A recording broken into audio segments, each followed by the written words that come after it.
Hello there. Welcome back to Wrecked by Art. This is Cindy Ingram.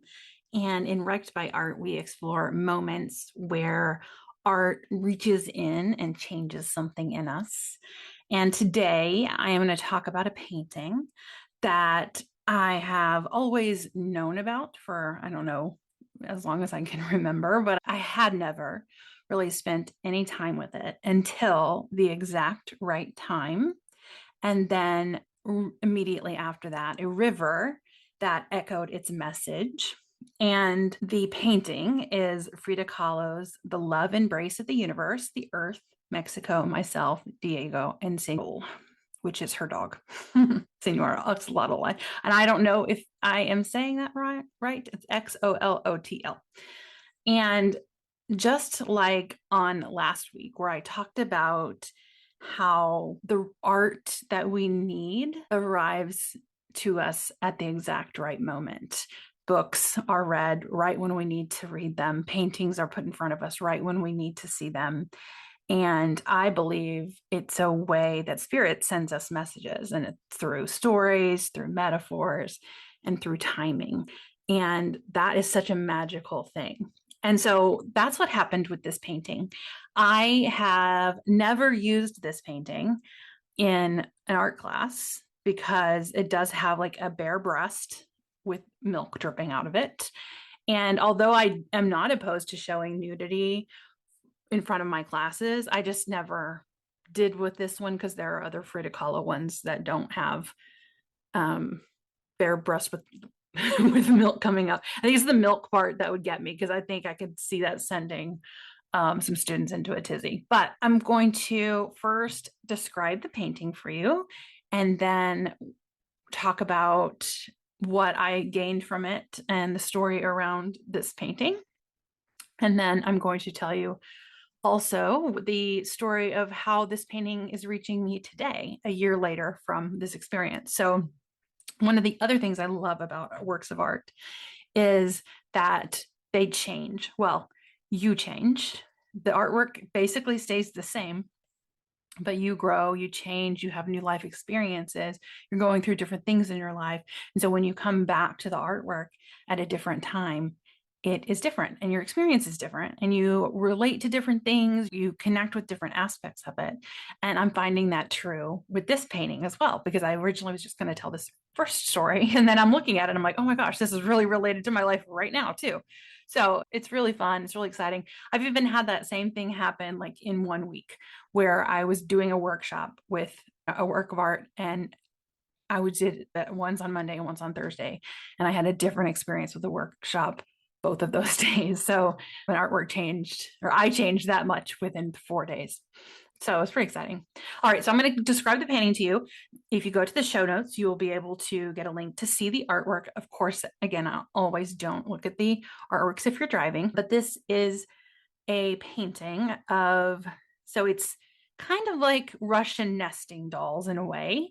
There is big figures and they progressively get smaller, but they're each kind of holding the one that is next. If we start on the very outside, we have a sky, and half of it is dark with what looks like maybe a star. It's a yellow circle, but it's dark. So maybe it could represent the moon even. And then the right side of the painting is light, and then it has another star and it's red and yellow. But the middle, like where the two colors meet, is a face. And so that is one big figure who kind of spreads into the background.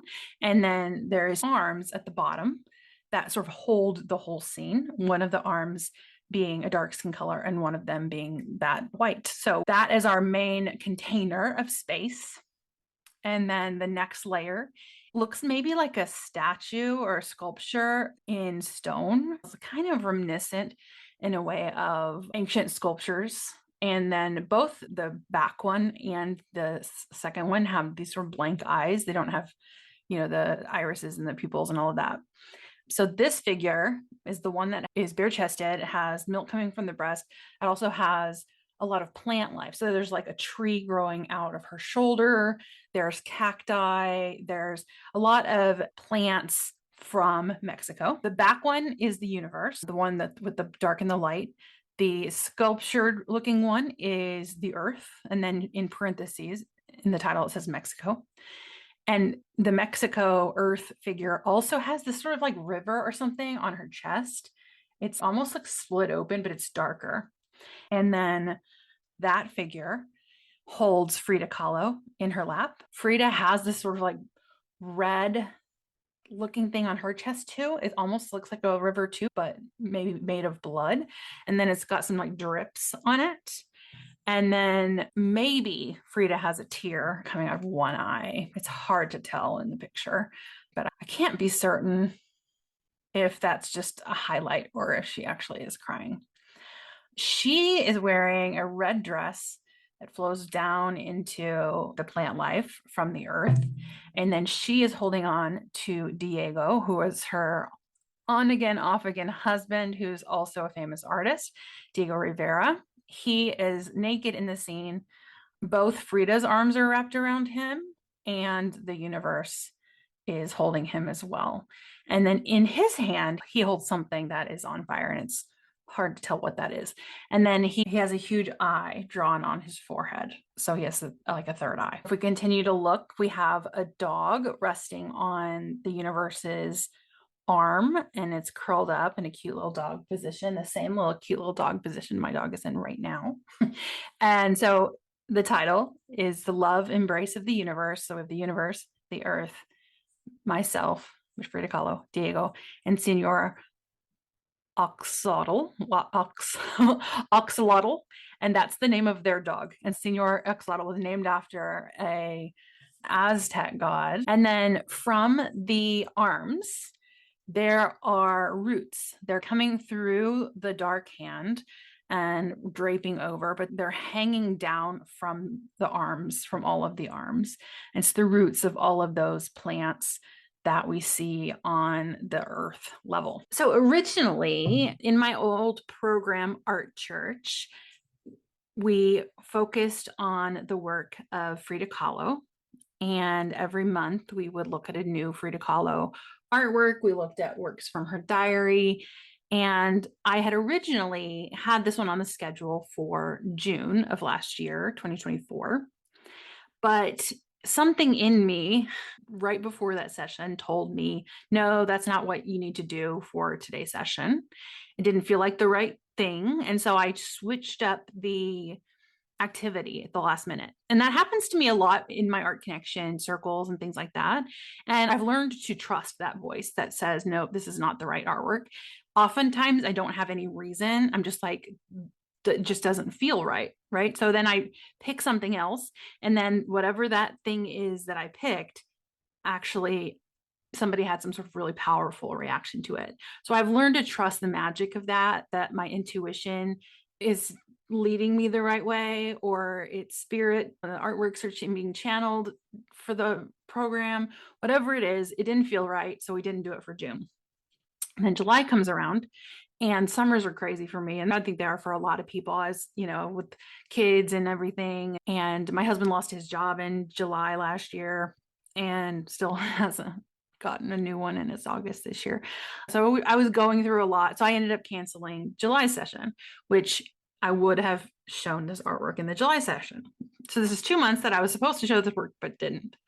And then August rolls around and the August section comes up, and I'm like, okay, now's the right time for this artwork. So I brought it in, and I realized that I needed this artwork in August, that the things in my life had happened in the summer that had I looked at this artwork in community in June, it wouldn't have given me the same message, because I really do believe that the art meets you when you're ready. And there is just a sort of magic to it. And so in August of last year, my husband had just lost his job. You know, we didn't know what we were going to do. We were going through the trauma of that. I was going through the overwhelm that typically happens for me over the summer and at the beginning of the school year, with all of the stuff that has to be done for the children. They have to do all the back to school stuff, and there's all the back to school meetings, and there's all the like organizing, getting into the new routine. Like I really felt very burnt out. I felt very overstimulated, and I was struggling pretty hard. And I had just been diagnosed with autism at the time too. So it was like when you're diagnosed with autism or when you self-diagnose your autism, a lot of people I know go through a period of skill regression. You go through a period of like trying to figure out what your capacity is, because a lot of high masking women overdo their lives and they take on too much of the burden, and they are working way above capacity. Because if you remember, like I said last week in the episode about the shark and my burnout, I had been very used to working nonstop. And I was working way above capacity. And I was seeing friends more often. I was doing a lot of stuff more often, but I was just fried. And so when I found out I was autistic, I was like, I have to pull way back and I need to figure out what my capacity actually is. And so I spent a lot of time peeling back layers of my life and of my responsibility, taking away things till I was doing the absolute bare minimum to see like, what can I actually do? How can I keep my nervous system regulated so I'm not constantly getting overstimulated and constantly having migraines? It was really rough. So I had been spending several months at this point really trying to figure out my capacity, but summer really threw me for a loop. So when I show up at this art church session with this artwork, all I could see and all I could focus on, I spent most of it looking at those dangling roots. And I was just like, I had never noticed the dangling roots before.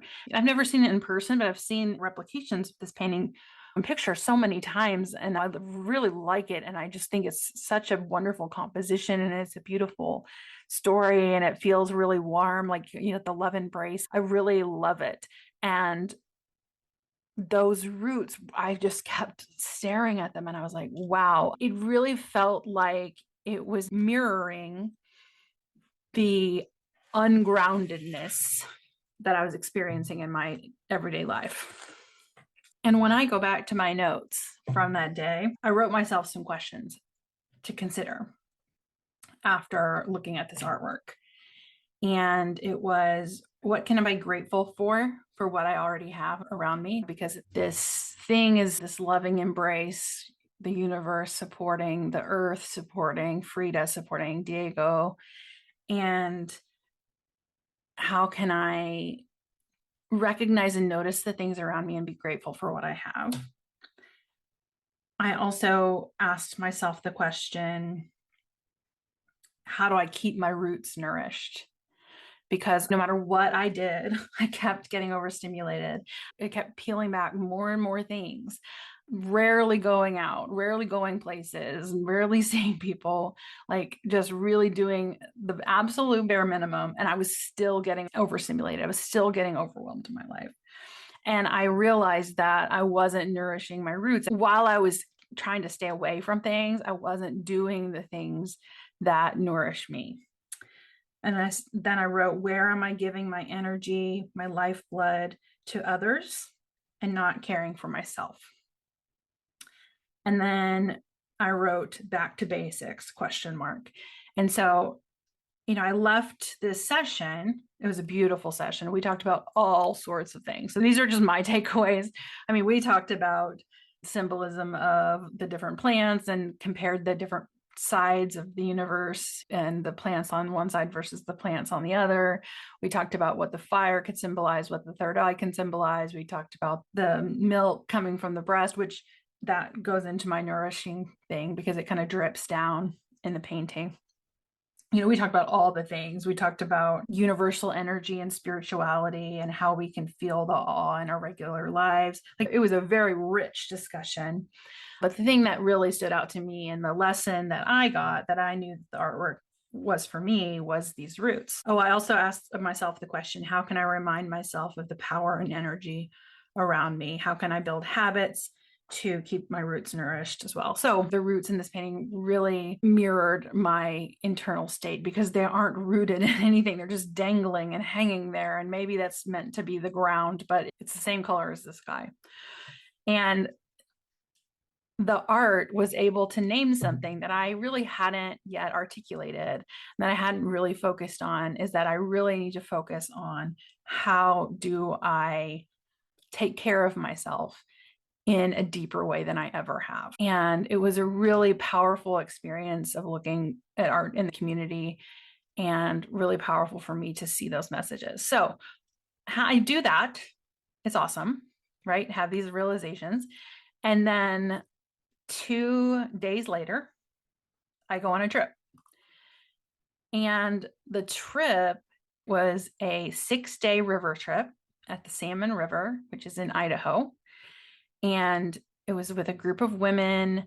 We rafted down the river, then would camp, and we'd raft down more and we camp. It was wonderful. And all our meals were cooked for us, and we were sleeping out in tents, and no cell phone service, no Wi-Fi. It was just deeply connected. And the first activity that is led by the runners of this group was a meditation. And she led this meditation, and I'm sitting there on the bank of a river, my feet on the ground in this natural place after my life has been so overwhelming. And I'm now here at this river where all I have to do is care for myself. And I'm even getting cared for, they're feeding me and everything.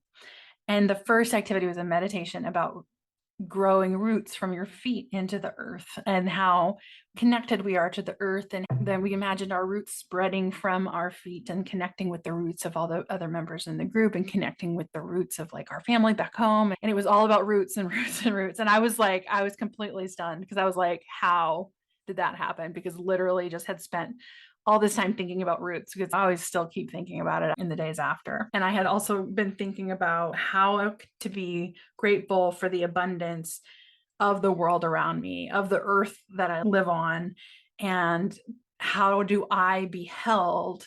How do I allow myself to be held by the earth? And that is a problem that I face in my life, is I don't allow myself to be supported.